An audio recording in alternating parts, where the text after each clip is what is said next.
Everybody, welcome back to Reckoning with Jason Herbert. And I've got a question that I ask myself all the time, which is, am I a Columbia guy? Am I a Patagonia guy? Do I wear North Face? Uh, what is Melanzana? I don't even know. These are the questions I ask myself. I was just at REI the other day shopping, and I continually have these things where I'm trying to figure out what clothes I buy, what threads suit me as an individual, what clothes define me as a human being. And it's a silly question, right? But it's kind of a thing that we ask ourselves, right? Like, why do I buy what I buy? What appeals to me? Why do I want to buy this versus that? Why do people in Maine want to buy LL Bean? And then people in California wear North Face and all of these different things. Why does all of this appeal to me, even if I'm not spending the time in the mountains? Specifically, when I'm talking about outdoor gear and where it comes from and why it's marketed the way that it is. This is always in my head. And I wanted to bring to you a conversation that we actually had about a year ago, back when we were trying to figure out what Reckoning with Jason Herbert was going to be. It was kind of on a separate thread before we kind of combined Historians of the Movies and Reckoning with Jason Herbert under this platform that we have now. And this episode never really made it onto the current platform. It only had a few listeners to it, but I thought it was a really good conversation with Rachel Gross. She is an assistant professor over at the University of Colorado, Denver, and she wrote this amazing book called Shopping All the Way to the Woods: How the Outdoor Industry Sold Nature to America. So I wanted to bring this conversation back to you because I thought it was really cool, especially as we're all in the midst of trying to get those last minute purchases for Christmas or Halloween or whatever it is that you're celebrating. So Halloween, I don't even know what I'm talking about. It's late. This is a fun conversation. It's really stimulating thought about why we buy what we buy and what that means. So I hope you enjoy it. So sit back and relax, because Reckoning with Jason Herbert starts right now.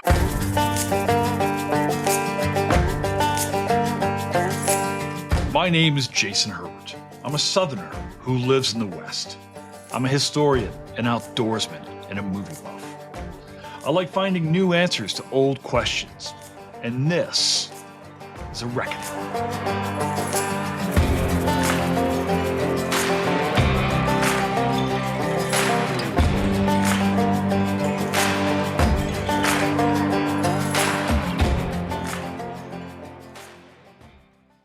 Our guest today is Dr. Rachel Gross, who is an assistant professor at University of Colorado, Denver, and the co-director of the public history program, and even more so, the author of the brand new book that I'm holding in my hands, Shopping All the Way to the Woods, in which I've tried to read backwards because it's on the screen: How the Outdoor Industry Sold Nature to America. Rachel, thank you so much for being here. I'm so happy to be having this conversation.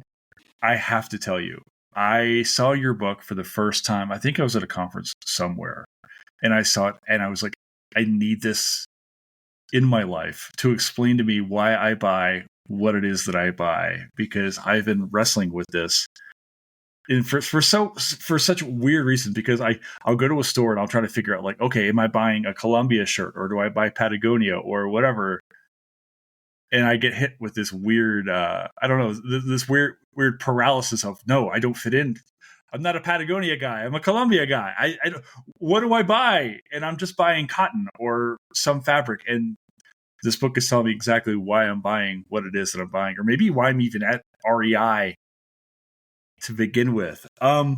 Before we get into it, do you want to introduce yourself and tell us more about what you do? Sure. Yeah. So, as far as I know, the only historian of the outdoor industry, I research and write about why Americans go shopping on their way to the woods. And so, what that means is I've spent 13 years researching and then writing this book on the history of gear and clothing. The focus on material goods, equipment, other stuff, is a way of getting at my deeper interest and understanding kind of how Americans consume products as a way of defining their identity. And because I too share a love of outdoor goods and getting out in nature that you have as well, that was part of what inspired this project. So I'm a historian. I teach classes on the history of capitalism, business history classes, women and gender history, and feminist thought, as well as public history. And a lot of the students I work with go on to work in museums or other public-facing institutions. I couldn't help but think. I was looking at your CV online. I went to your website for the university, and I was like, oh my gosh, Rachel was like perfectly located for the studies in which you did. Are you from the Pacific Northwest? Originally, you went to school up there, right? I did go For to your school there, but no, bachelor's. I'm from Southern California. Okay. I know I spent a lot of time pining after more outdoorsy places than the one I was from. So I like that you think that, because that was what I was aiming for as a young person, certainly. But I'm actually from LA. Okay, well, that actually makes so much sense because one of the things you talk about in the book is how people maybe spend more time buying stuff for the outdoors than actually going to the outdoors. And I was like, oh man, I feel like Rachel's just throwing that at me right now. I feel a little guilty. And I work for the Forest Service during the day. No, and then I saw Wisconsin. So I went to school in Minnesota, so right across the St. Croix River, I guess, a bit. And then I kept thinking, because you ended up in like the perfect place for the site of your study to end up in Denver, of all places, where you've got that massive REI just and down the and road. and so many other kind of outdoor companies have their hubs here, and I think importantly, so too is there a really deep history of the outdoor industry in Colorado, which I feel both very lucky and also like it makes sense too, because it was research more than a decade ago that kind of led me to spend some time here for academic work, and so coming back to those same institutions where I did research on the dissertation to present on the finished product was very gratifying and a lot of fun. All right, I got to ask you. I guess maybe let's set a couple of ideas straight here. First and foremost, you talk about outdoor gear, right? And when we talk about that, what exactly are you talking about when you say? I mean, what, Rachel, is an outdoor gear? What are we talking about? Mm-hmm. Yeah, so in this book, it's clothing and equipment, so objects that people purchase to take with them on outdoor adventures, from kind of uh, drives in the national parks to extreme mountaineering on the world's highest peaks.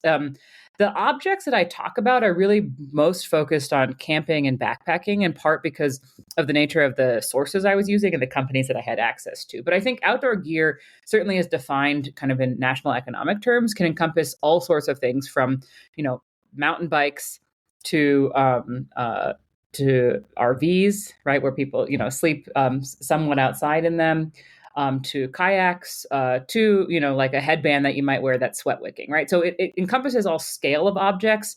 The cost of which might be $1 or 300,000, depending on how fancy we're talking.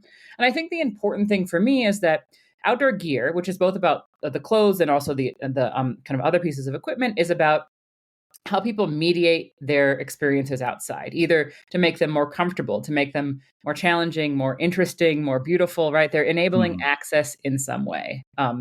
And so in some senses, your question is, it seems like, oh, it's self-evident. It's just the stuff that you bring. But what counts, of course, has to do with how people see themselves, what their recreational activities are. There are lots of factors that go into that question.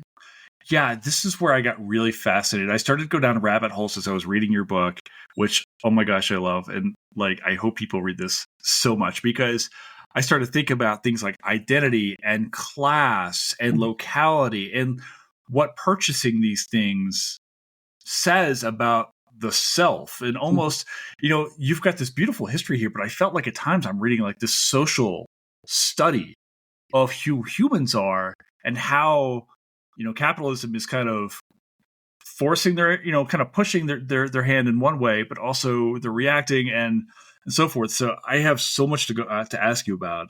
I guess maybe the first question I have is like, how do people come to conceptualize outdoor gear? Like, where does this story start? Because obviously people come from the outdoors at some point in time. Right. And I have to imagine it's a piece of like, mammoth draped over them. But like, when we start to think about like what outdoor gear is and how it's being sold, how did you kind of conceptualize this is where this is kind of this thought is happening? Sure. Yeah. So the starting point for this project for me was that I assumed in kind of my contemporary 21st century consumer identity that there must be this time in the past where people didn't obsess as much about buying stuff, and that they like truly got back to nature in an authentic way, and they weren't as consumerist as I was. And so I started the project looking for that starting point that you're asking about. What I found is that starting point doesn't actually exist, in part because I think that the outdoor industry built itself alongside the rise of outdoor recreation, right? So you're pointing to the fact that, yes, people have slept outdoors. They've needed to protect their bodies for many thousands of years. The outdoor industry and the gear that goes with it really just dates back till the middle of the 19th century, when Americans, mostly elite white men in northeastern cities, were able to take time away from their urban lives and kind of go to the woods in pursuit of kind of calm and retreat, in pursuit of viral regeneration and many other things, and they needed equipment to go with to take with them. The distinction here is that unlike people who needed equipment to survive outside, they were doing it by choice, right, as a leisure activity, and that's where my story starts. Is the kind of the population of folks who are doing really similar activities, hunting, fishing, sleeping outside, but because they want to, not because they have Right. to. And that's where my story begins. And so when I say there is no kind of time before people, didn't just obsess over what gear they were bringing with them to the woods, it's because I think that in many ways, when leisure seekers kind of made that turn towards nature, they also thought very deeply about how do I acquire the right kind of objects to show who I am as a person and to achieve the feelings that I want to. And so, in that sense, the industry has been really deeply intertwined with the rise of outdoor recreation itself.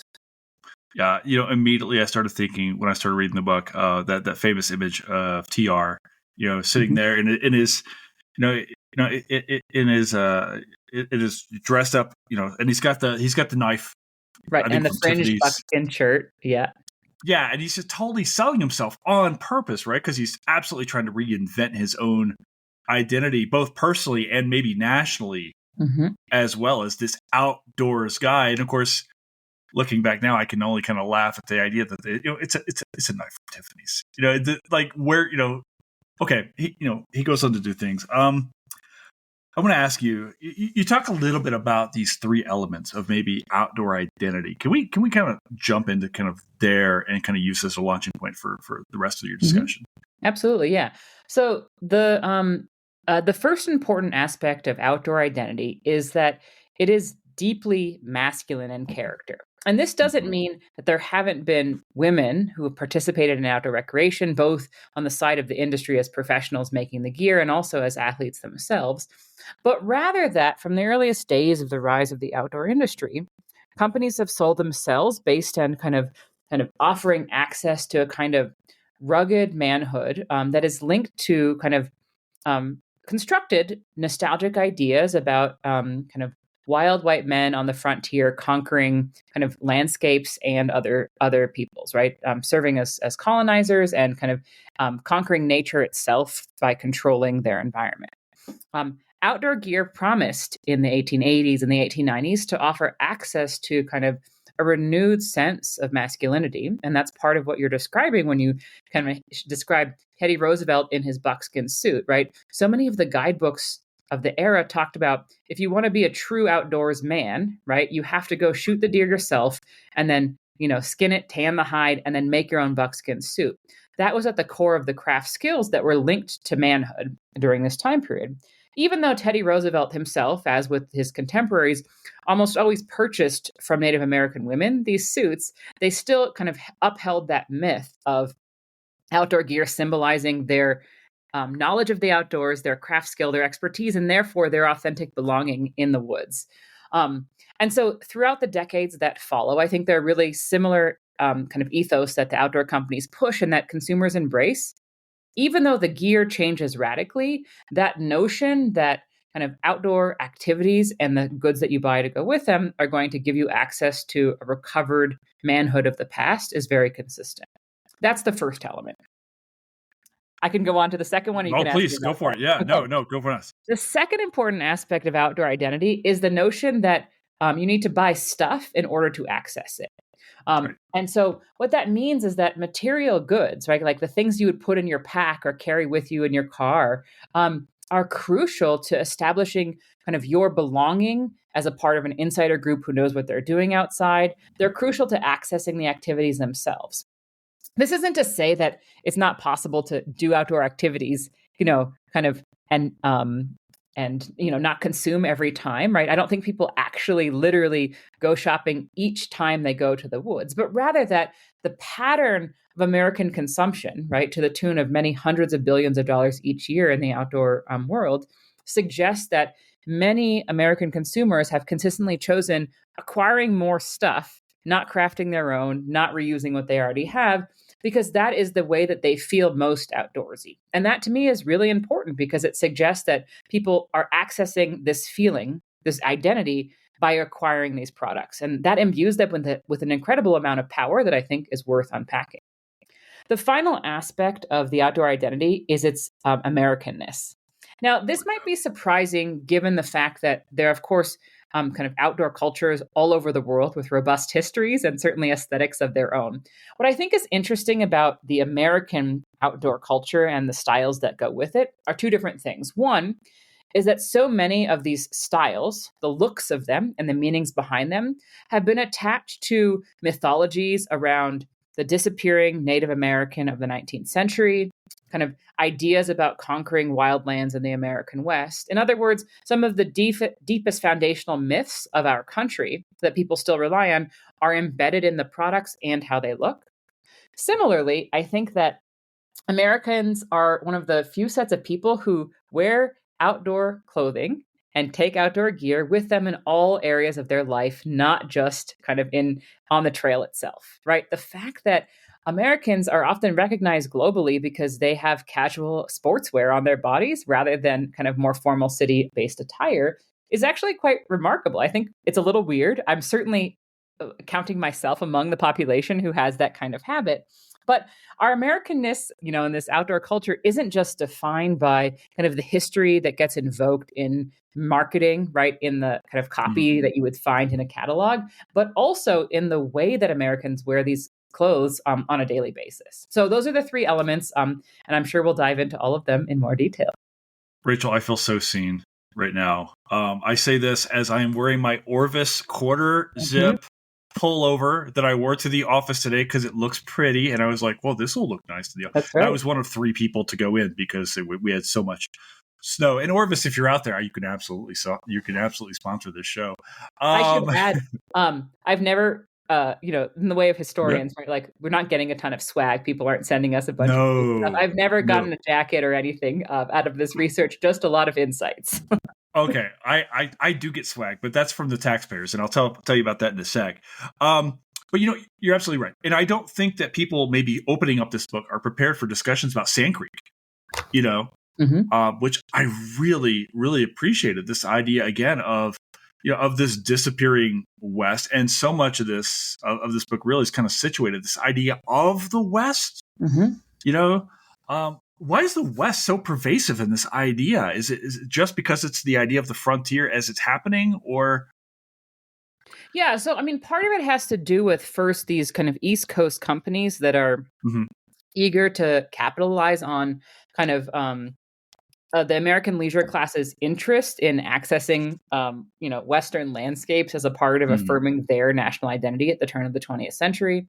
And there's lots of good books that I know on kind of the way that kind of tourist experience of national parks during this era, during the kind of the foundational era of the parks, kind of helped to kind of affirm people's sense of Americanness. And I think, therefore, like companies that sold to these recreationists were also thinking about similar kinds of things. I think the other part of it does have to do with the kind of geographical access to outdoor activities themselves. So in other words, I write about the West in part because that's where gear companies are. That's where they started, and that's where they thrived, and that's where their reputation still lies. So in other words, Boulder, Colorado, Seattle, Portland, Southern California are all hubs of innovation in the story that I write. And they remain really important kind of cultural touchstones for outdoor style in the 21st century. And that's a different story of kind of Westernness than that older one of the frontier, but it's an equally important one when it comes to understanding the broader cultural and economic impact of the outdoor industry. Yeah, I want to actually ask you about this idea of locality all the way to today. I want to kind of maybe skip forward 150 years quickly and ask you about this, because when I went shopping recently, I was like, okay, what do I buy? I knew fall was coming up. I wanted to get some more hiking gear. I've got to go out in the woods for my work and things like that. And I'm like, what do I buy here? And like, well, I can't really. I'm from Florida. We wear Columbia down there. That's what all the fishing guys, we all wear Columbia down there. Well, I really like LL Bean's stuff, but they're in Maine. I live in Colorado. I can't wear LL Bean. That's in Maine. What do I wear here? And then I learned recently about this place up in Leadville, Colorado, that Melanzana, that I can't Right. begin to afford Right. at all, or even have the time. 6 months, you have to make an appointment to go shopping. Did you notice, is there an idea, about what we wear due to where we live or identify as well? Yeah, absolutely. I mean, I think that kind of the regionalness of the brands that you mentioned, and others like Eddie Bauer, I put on that list as well, were really Absolutely. important in launching their kind of national reputation, mostly during the 1970s and 1980s, right? So LL Bean and Eddie Bauer kind of shifted from being kind of renowned companies, right, with a focus on kind of more hardcore sportsmen, to popular styles by the end of the 1980s, in part because they took the aesthetics of kind of Maine and Washington, um, uh, in parallel, and kind of sold them as a national preppy style to an increasingly kind of enthusiastic audience, regardless of the efficacy of those clothes for the weather that people are encountering, say, in Southern California or other warm locales. So what that means is essentially is that, yeah, like regional style sold in part because its association with places came with it a kind of a romance, in some senses, and Bean and Bauer certainly leaned into that. I think the other thing to note is that there were, in the origins of many outdoor companies, very significant differences in terms of what kind of gear there was based on the weather, right? In those different places, right? It made sense in a dry, cold place, you can wear down consistently because you don't have to worry about it getting kind of really wet and therefore losing its loft and its warmth. Versus in places that are quite wet, it almost never makes sense to wear down. And there are other materials that kind of have far more resonance in those places, and that shapes the styles too.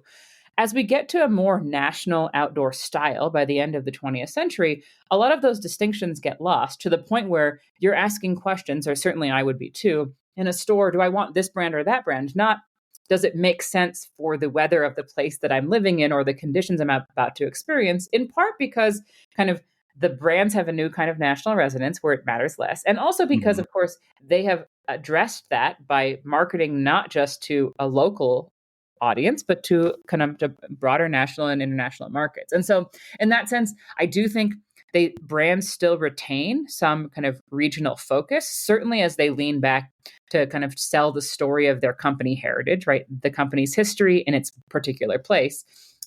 They want to emphasize that regionality, but for the most part, it is less significant than it once was when it comes to shaping consumers' choices. Yeah, so I grew up in Western Kentucky, right, and poor in my family. So the idea of going outdoors, and like when we went outdoors, it was because we went duck hunting or we went deer hunting, and the outdoors gear we wore was often camouflage and things like that, and it was a very it was driven by the activity, and not so much. I hate to say that hunting was a recreation, because for our family it was very much, hey, this is actually food in the freezer to get us through the winter, or whatever, right? So as I came along to LL Bean later on as an adult, or Eddie Bauer, when I came to them in the early 2000s, frankly, I didn't associate them with really their early roots as, a hardcore outdoor gear provider. I was like, oh, these guys are kind of soft. It's because, and you talk about this in the book, like this very conscious pivot about how to market themselves. You talk about LL Bean showing up on runways. There's the story, is it Yale with the with the clothing? We talk a little bit about that story with the absolutely. the kids at Yale early. Yeah. So one of the interesting shifts, kind of that LL Bean was a part of, and certainly also helped to bring about, was when outdoor clothing became popular style in the 1970s and 1980s. And there were undergraduates at elite colleges in the Northeast reflecting on the fact that kind of their classmates all owned the very same navy and white LL Bean sweater. Or, another student once said at that time, Like, thank God for LL Bean. Without it, half my campus would be naked. So in other words, they're reflecting on the fact that LL Bean preppy style was pervasive during the 1980s. It was popularized nationwide by Lisa Birnbach's Preppy Handbook, right, which was a satire, but also served to kind of educate a broader public who wouldn't have known about it. Like, here's exactly how you wear this style. You pair it with the Lacoste polo, you pair it with the bean boots or the khaki pants, right? Like, there was a whole language to these clothes, as there is for so many different styles. And so what that means is that when people encountered LL Bean in the decades that followed, they were encountering a very changed company, not one that was focused on the kind of core market of the rugged outdoorsman, how the CEO, Leon Gorman, kind of wanted to focus at the time during the 1970s, but rather what his kind of other executives eventually won out on, which is kind of the fashion market, right? LL Bean executives were suspicious of kind of embracing what any college student might want to wear because they think, oh, that's just a temporary style. It's going to go away. And we can't base our company on this kind of temporary popularity. But it turned out to have remarkable staying power. And so, yeah, the reputation of LL Bean and Eddie Bauer and many of their competitors shifted from being for kind of rugged outdoorsmen or elite athletes in the case of Eddie Bauer, that was outfitting kind of the folks who went to the top of Everest at one point during the 1960s, to what you would encounter in a suburban shopping mall, right? What you would wear on a daily basis to work if you have a relatively casual workplace, what you might wear in the classroom on a city sidewalk. And when I say that, it's not actually a negative judgment. It's a reflection of the fact that the meaning of these clothes and their usage changed, both because outdoor industry professionals decided to make that shift, but also sometimes those people were reluctant, but consumers themselves found new uses for these objects. They helped to shape the new outdoor identity that was focused more on the look of outdoorsiness than it was on actual outdoor activities themselves. Yeah, it's so much of this comes back to the idea. It's just the one's perception of a self as an outdoorsman. And as I was conceptualizing this new podcast, right, and I have to do this whole thing about, hey, I'm Jason Herbert, I'm a historian, and I put into Rachel, I'm like, I'm a historian, I'm an outdoorsman, because it becomes key to what I am, who I am. I grew up in the woods, but I'm like, wow, I'm purposely putting out there that I do this activity, and people are buying these clothes, I think, so much to inform others vis-a-vis the tag on their shirt or whatever. I want to ask you, because you talked a little bit about the development of the gear. Can we talk about the war? Because there's parts of the chapter on the war here that blew my mind that we'll get to in a second. But let's talk about World War II and what this means for the outdoor industry and consumerism, and go from there. Sure. So the starting point for understanding the influence of World War II on the industry's influence on America's involvement in the war, dates back to World War I, actually. The U.S. military was really aware that it had very limited effectiveness when it came to cold weather fighting, and they compared the big heavy overcoat, like the great coat of the trenches of World War I, to what kind of similar kinds of soldiers in Northern European armies were wearing, and they said, what we have is lacking. Our soldiers, Americans, will not be prepared to fight in this kind of what felt like an impending conflict in 1939, because we don't have any appropriate cold weather clothing or equipment. And so what they did is they called up kind of top outdoor industry professionals, along with elite mountaineers, and they said, we need your help to reconstruct a different kind of uniform system, right? Not just single objects, but the whole way of thinking about how to dress soldiers for cold weather. We need your help to figure out how to equip them for these kind of extreme environments we anticipate are coming. And so what that meant is that industry professionals such as Eddie Bauer or Leon Bean had a role alongside other manufacturers of tents, sleeping bags, packs, and many other items as civilian consultants for the Quartermaster Corps. They helped to shape the new look of the American soldier during the war, as well as the clothing science or the philosophies about clothes that also kind of were reworked during World War II itself. So the broad overview is outdoor industry professionals and elite athletes had a role in shaping the kind of planning and then the design and manufacturing of new clothing and equipment. And these folks took back to their companies the ideas that they encountered in the US military. And so we see both the influence of industry professionals on what happened during the war, and then also how the US military influenced the directions of the outdoor industry in the decades that followed, as both kind of veterans brought back actual objects, but also Mm-hmm. people who worked in the industry brought back some of the concepts that they had encountered during wartime. Were there particular developments that you found fascinating as you were kind of looking back and saying, "Oh, wait, this comes from this," Mm-hmm. Yeah, absolutely. My favorite one has to be the layering system. Now, I should be clear at the outset, the US military does not invent layering in the 1940s. Obviously, people have been layering for a long time. But what's important about the idea of layering, which is to say, wearing not one big heavy jacket, but rather many lighter, thin layers that you put one on top of the other that you can remove or put on depending on the weather conditions and your activity, is that the US military was responsible for overhauling how it dressed soldiers, right? So that they would have many thin layers that they could use more dynamically than one big heavy coat, which radically transformed kind of US clothing and equipment during the war. And also, the Quartermaster Corps created pamphlets and education classes on how layering worked. And so they educated millions of Americans during this time based on kind of what basically elite climbers and mountaineers were saying how layering works in cold weather. And so what that means is, though, the military did not invent layering. They spread a very specific way of thinking about dress and the philosophies behind that to millions of people through the objects and the education that they required of their soldiers. And that really changed how Americans talked about how to layer as common sense knowledge in the decades that followed. There are other objects like jacket design, sleeping bag, baffling, and tents as well that also were radically transformed. But I think that one's layering is a really good example of how kind of the war transformed not just stuff, but also how people talked about it, because that's a lot harder to trace sometimes. But when you're looking at these booklets that are saying, here's your indoctrination course on layering, like you can really see how that knowledge moved around.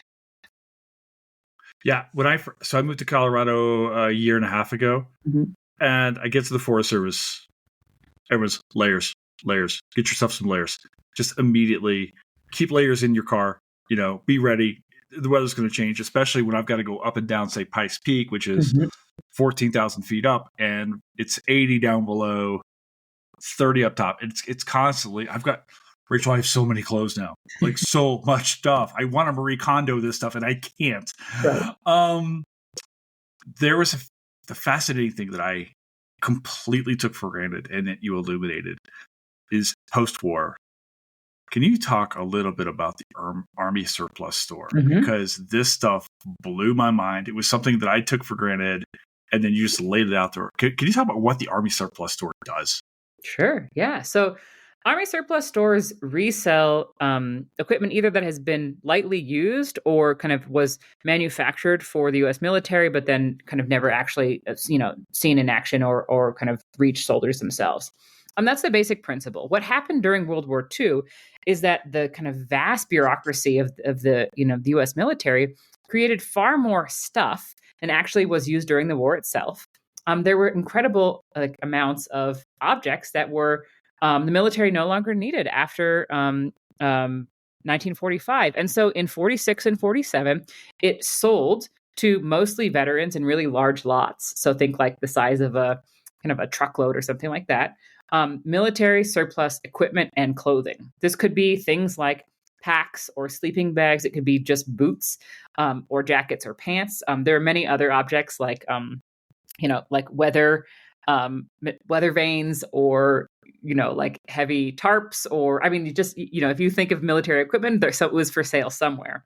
And this was billions of dollars worth of clothing and equipment that was resold to civilians in small Army Navy shops all over the country. This is significant for a number of reasons that I retrace in the book. One is that before World War II, there were outdoor specialty stores, but they were mostly in very big cities or at the jumping off point for outdoor recreation activities, which means that if you go to small towns or small cities that aren't as centrally located next to, say, some mountains or a river, you couldn't access the clothing and equipment brands that I write about as being the most prominent ones during the early part of the century. With army surplus stores, you could find gear everywhere, all over the country, and it was accessible. It was cheap. It was something that you could just go kind of rummage through a bin and find maybe what you were looking for.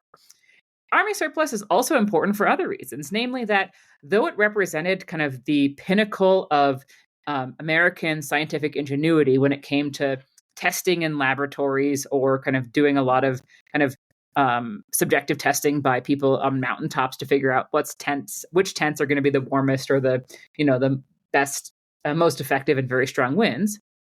For many consumers, army surplus was actually terrible, right? It didn't fit their bodies because their bodies didn't match that of kind of the imagined ideal soldier. It was far too heavy for their purposes. It didn't really match up with their recreational needs. And yet, the fact that it was affordable, the fact that it was accessible in the places where they lived, transformed the way the outdoor industry worked and how consumers thought about their packing list. Because for the first time, people didn't need to kind of sew for themselves or go without when it came to sleeping bags or tents. They could actually afford secondhand but quality products that they could get at a military surplus store. And suddenly, things like stoves for the backcountry, or a tent to protect you from the weather, or a sleeping bag to keep you warm became not just kind of indulgences, but rather a required part of what it meant to go sleep outside. And that's really important because earlier in the 1930s, for instance, people might have rolled up a blanket and then kind of cobbled together some canned goods and put those on top of a fire that they built themselves. So the practice of being outside was radically transformed by the fact that military surplus goods were readily accessible all over the country for the first time. Yeah, and those places are, still around. They're just as ubiquitous as the LL Beans or the other places that you could go. In Arvada, next to like a cookie store, you can in Arvada, of all places, you can find right down there. And I remember as a kid in the 80s, me and my best buddy would go, with our parents, and that's where we would go play. It was where we'd get dress up, and that's where we would go learn the outdoors, was to go find the cheap shovel or this, that, and we'd get our tents because we didn't care. We'd get they'd have the really bad food in pouches. Yeah. We could get there too. And we felt so grown up doing so, I want to ask you, though, about, say, the environmental movement. We move forward in time. We get into the 1960s, the 1970s, and we see Silent Spring come out. We see this new movement towards environmentalism. Is there a change in retail culture in ways in which these companies are marketing themselves as we move forward throughout the 20th century into, say, that 60s and 70s era? Yeah, there's a huge shift. It's the generation of folks who come right after this like boom in military surplus in the 1950s.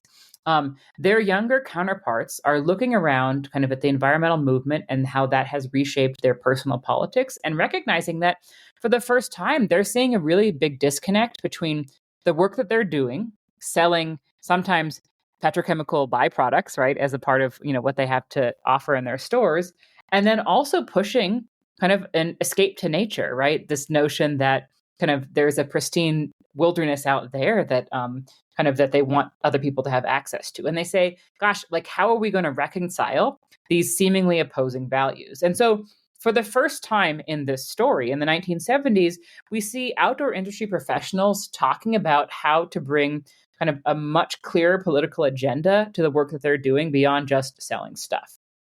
Now, this is not 2010, so there's no suggestion in the 1970s of maybe we should stop selling these products altogether. That's not the kind of questions that they're engaging with. Right. But they are thinking very deeply about the impact that kind of the retail store has. And so what that leads to is at first small shifts, for instance, saying maybe don't take a bag when you buy this pair of shoes, or probably when we next, photograph for our catalog that's coming out, we'll do it locally rather than sending folks on an airplane to some kind of more extreme locale.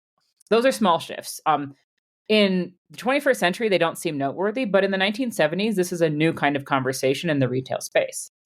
The deeper kind of engagement, though, that I see from outdoor companies in the middle of the 1970s has to do with direct environmental politic action, which is letter writing campaigns to preserve wilderness areas. REI kind of was a leader in this area.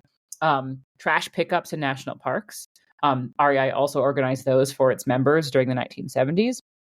And many outdoor companies, which were often selling by mailing out millions of catalogs per year, often included inserts or published an additional volume with each of those catalogs that talked about environmental ethics. In other words, kind of how to get back to nature the right way. And that didn't mean buy our stuff, but rather how to kind of pick up your trash or to educate others about the impacts of pollution on wild spaces, things like that.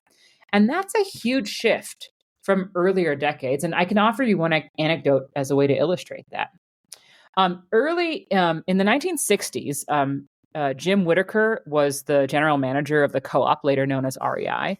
And somebody approached him saying, "Hey, I have some pamphlets about this political and environmental issue. Can I put them in the store?" He said, "No, they have no place in a store like ours." And so this guy went away. And of course, a decade later, by the 1970s, that response would have been unthinkable, in part because the co-op, REI, was becoming a real leader when it came to how to kind of engage with environmental politics from the perspective of a business, right? And consumers were asking for that. They were pushing it kind of from the leaders of REI and other companies. And so it was a radical shift from, nah, we don't do that kind of thing here. We're just here to sell gear, to we must address environmental issues if we're going to ethically be a part of this business.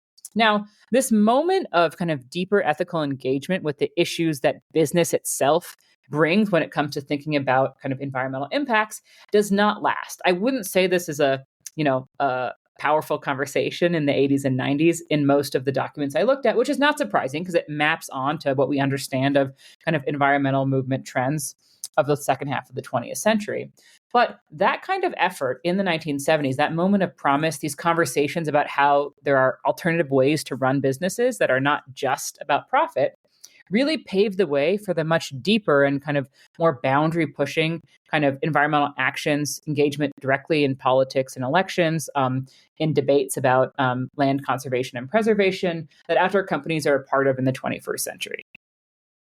Yeah, can we carry that a little further and talk a little bit? Because I just watched the North Face documentary a couple months ago.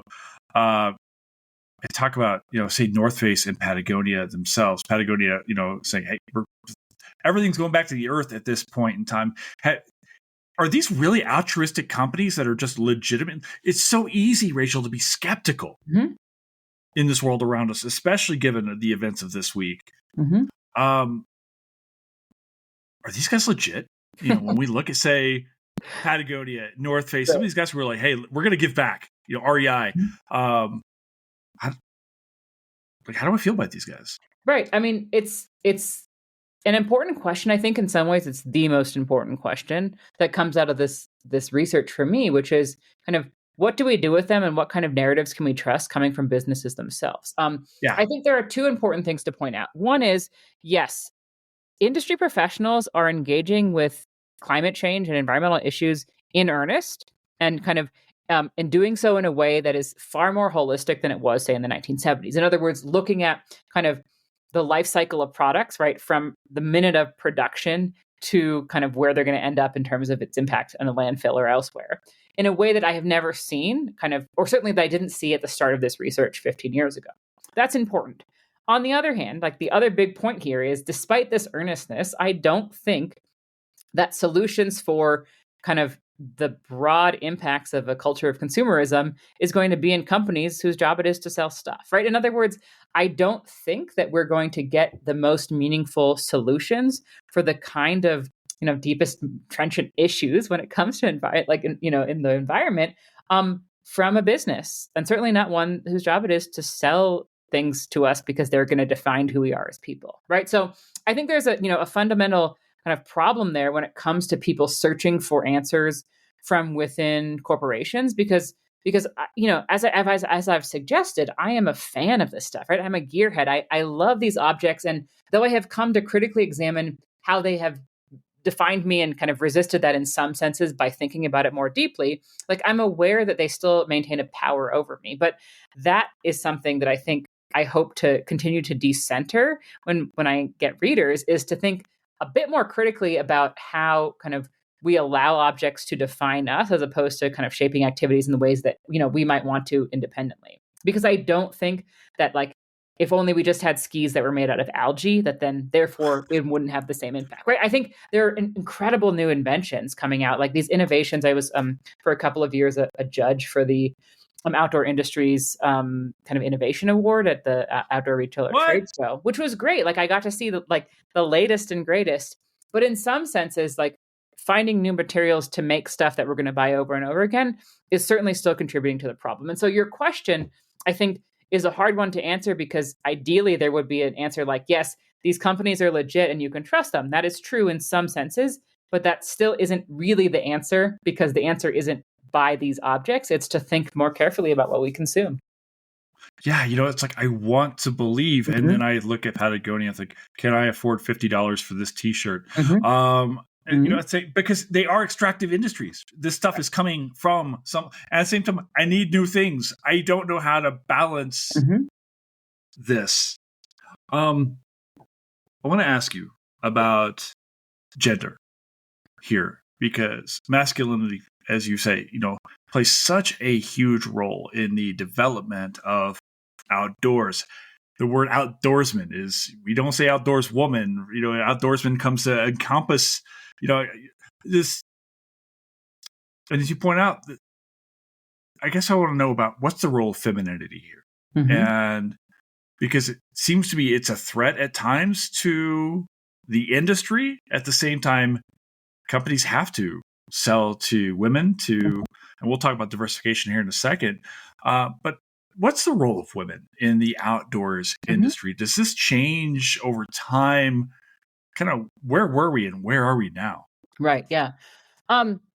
So I think an important history to debunk right away is that women weren't really present in the outdoor industry until the 1970s, which is not what you're suggesting, but rather something I see often in popular narratives, like, oh, the invention of lightweight equipment allowed women to finally be comfortable and therefore participate, which I feel like is a kind of a silly bit of technological determinism, suggesting that somehow, it just took this gear rather than a radical shift in culture for people to feel comfortable in a certain kind of space.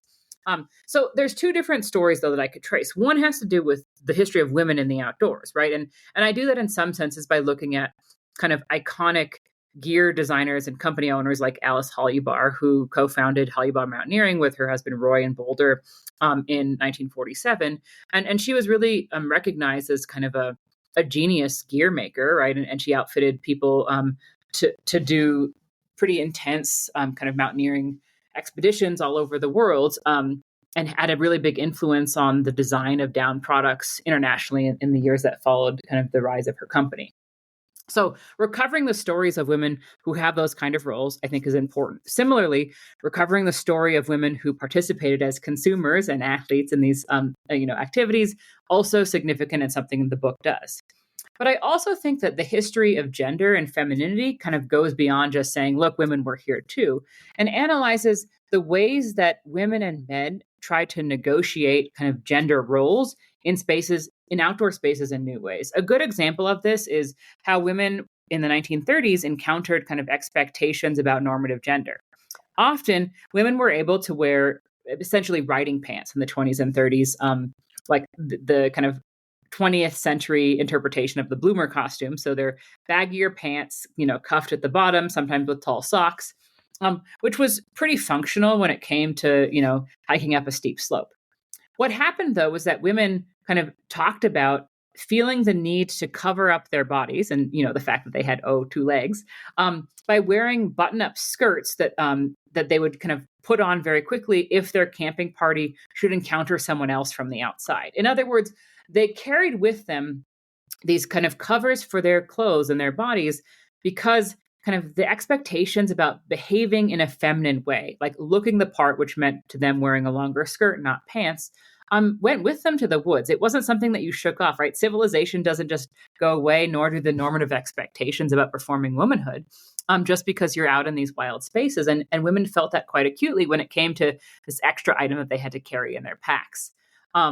They don't say that kind of story with deep resentment, right? It was more just an observation like, oh, this is something that we're supposed to do. But what I see in stories like that are ways that kind of ideas of what it means to look or act like a woman come into question kind of in these boundary spaces, right? Like in the woods or along the trail or river, where like it seems that because women are doing extreme physical activities, some of the other norms come into question, and yet clothes are a way that we can track how the expectations about maintaining kind of the gendered expectations of the day are actually quite consistent. And so I think talking about the history of women in the outdoors as participants and professionals is really important, but so too is analyzing how gender operates.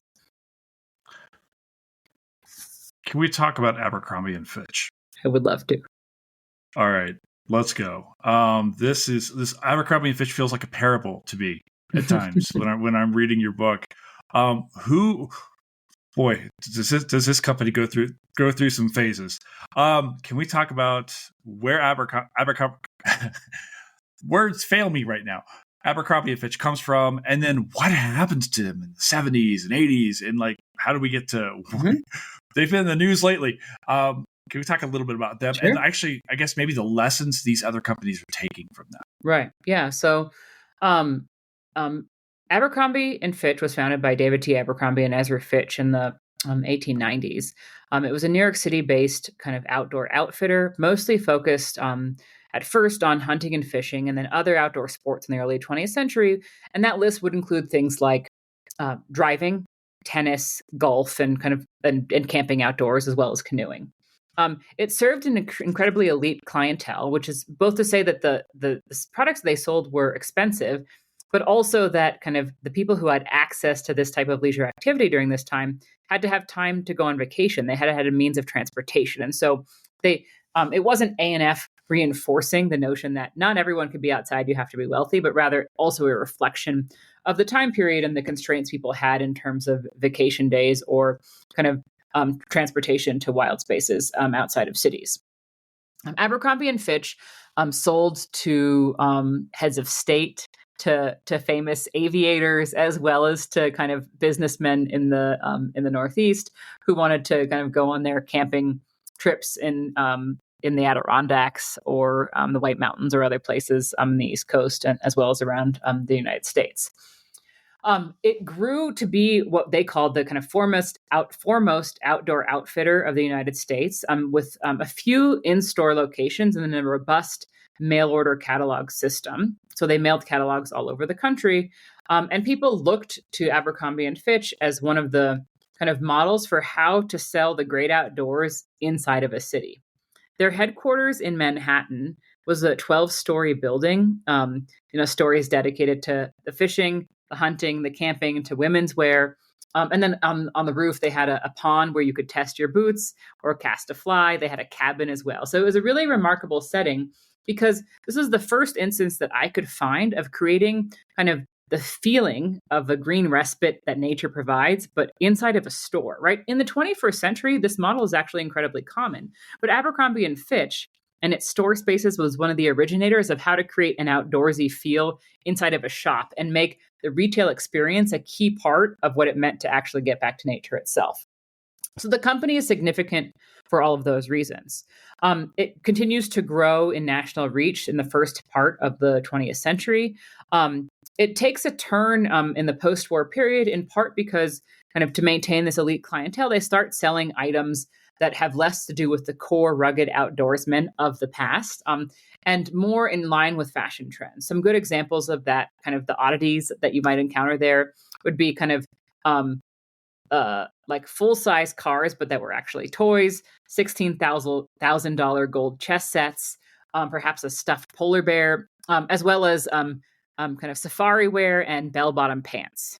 And it was that last item, bell-bottom pants, that caught the attention of outdoor industry executives in the 1970s.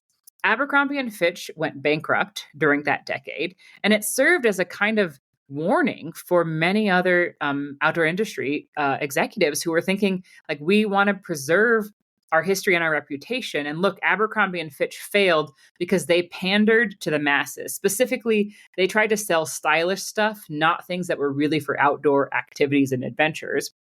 And so it became a kind of model of what not to do, kind of in the conversations within the industry, like, maintain the core market, focus on hard goods, right, which is to say equipment rather than clothing, as the core things that you're selling. And that isn't the choice that most companies eventually made. But for many in the 1970s, Abercrombie and Fitch's kind of radical rise and fall over a few decades became a story that they talked about amongst themselves as a sign of what not to do. I want to ask you about social media. Have influencers replaced catalogs now? Like, how are things being sold to us now? Because I, like a lot of people, I actually just deactivated my Twitter account like 10 seconds before we got on board. But I will get on Instagram and look at the pretty people wearing the nicest clothes. I'm like, I too want to hang out with Jimmy Chin. What's the role of social media now when we look at this stuff? Is it entirely aspirational?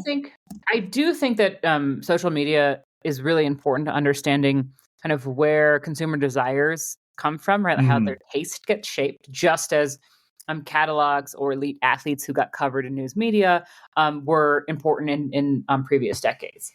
I think that one of the things that I don't account for in this book, but certainly kind of is relevant to the changing landscape of retail in the outdoor industry, is the shift from small independent specialty shops to big box stores, and also to kind of online sales, which happened from beginning in the 1990s to today. Those are all shifts that show up in my chapter in a book I co-edited called Big Box USA. So there's more to that story, but I think the important thing here to think about is that the process of learning about what the right stuff is at this point from very beautiful people on Instagram or people doing very impressive activities is really similar to previous decades. The products look different, right?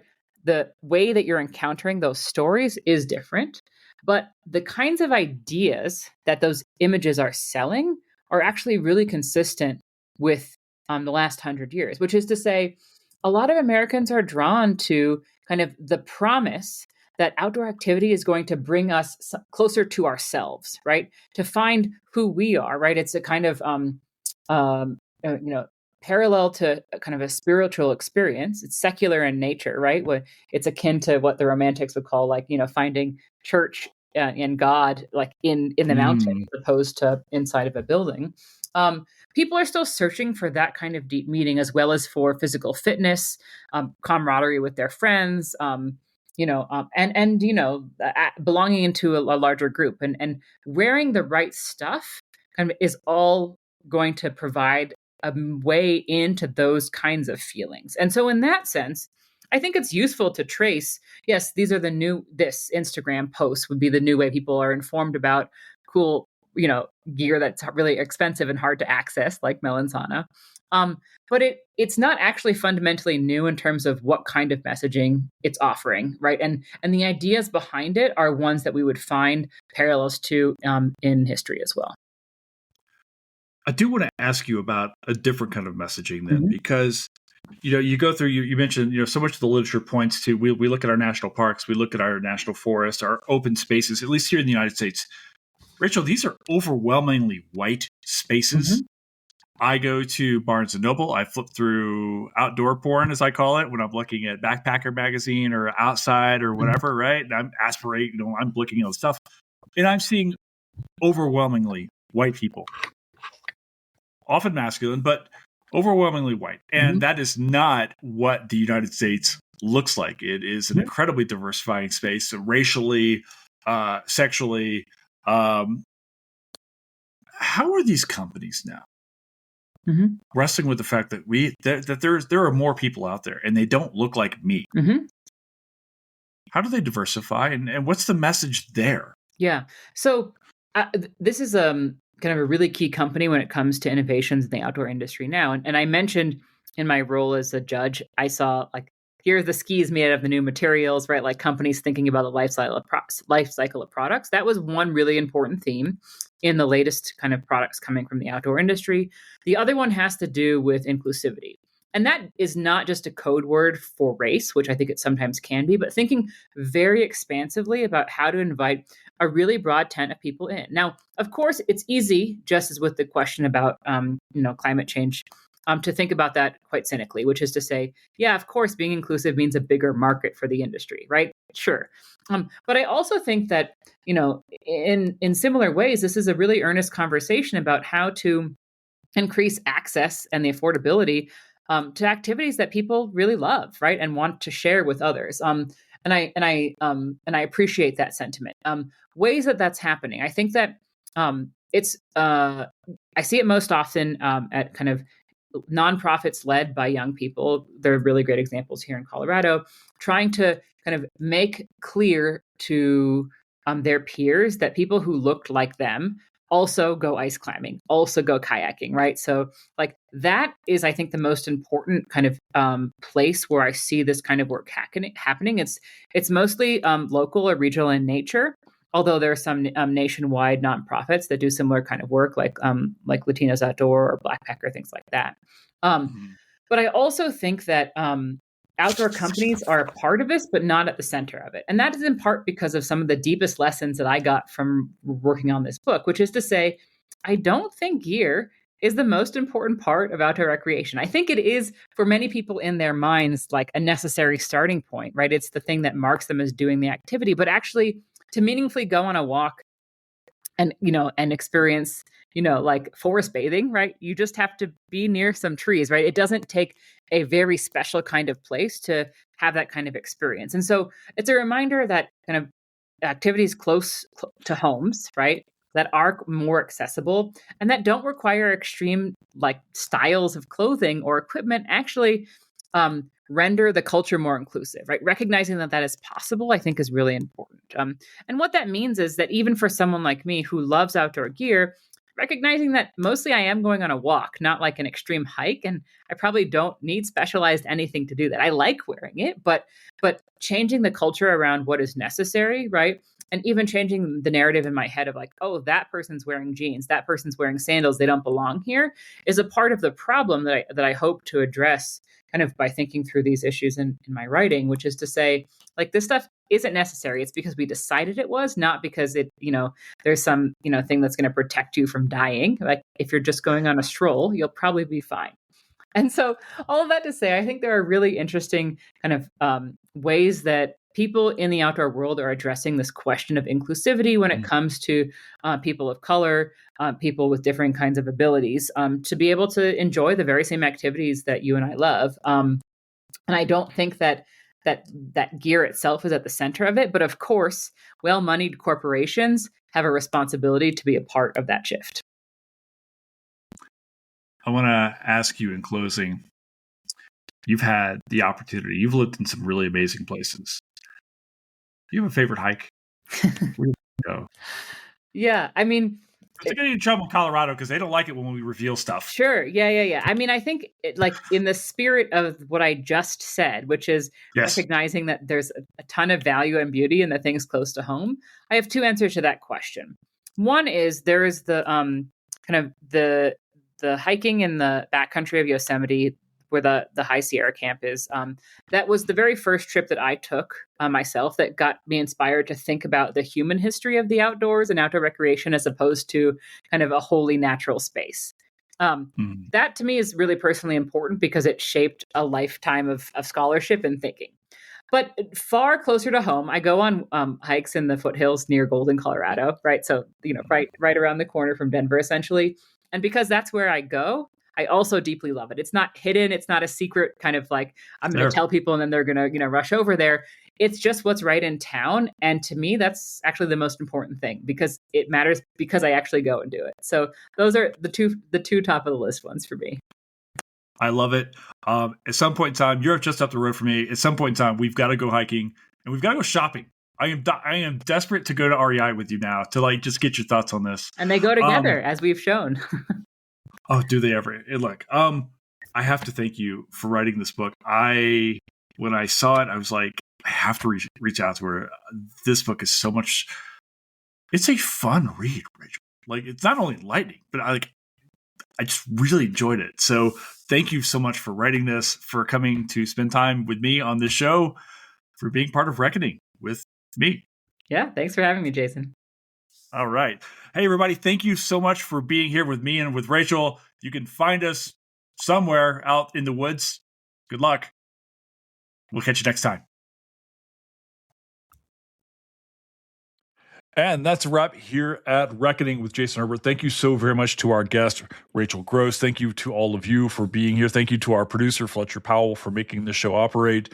I'm hoping that you were all having a wonderful Christmas, Hanukkah, Kwanzaa, whatever the hell it is that you celebrate. If you celebrate anything at all, hope you're having a wonderful week. I hope you know that I'm extending to you my best wishes, and go out and buy some clothes. Go in the mountains. It's nice out. Either way, hey, we've got a bunch of pods coming up for you real soon. Thank you so much for being here. Thank you for sharing this podcast with your friends. Please make sure to leave a review, a good one, on Apple or Spotify or wherever it is that you listen. So thank you so much for being here, and we've got a whole bunch coming for you soon. Ciao for now. Bye.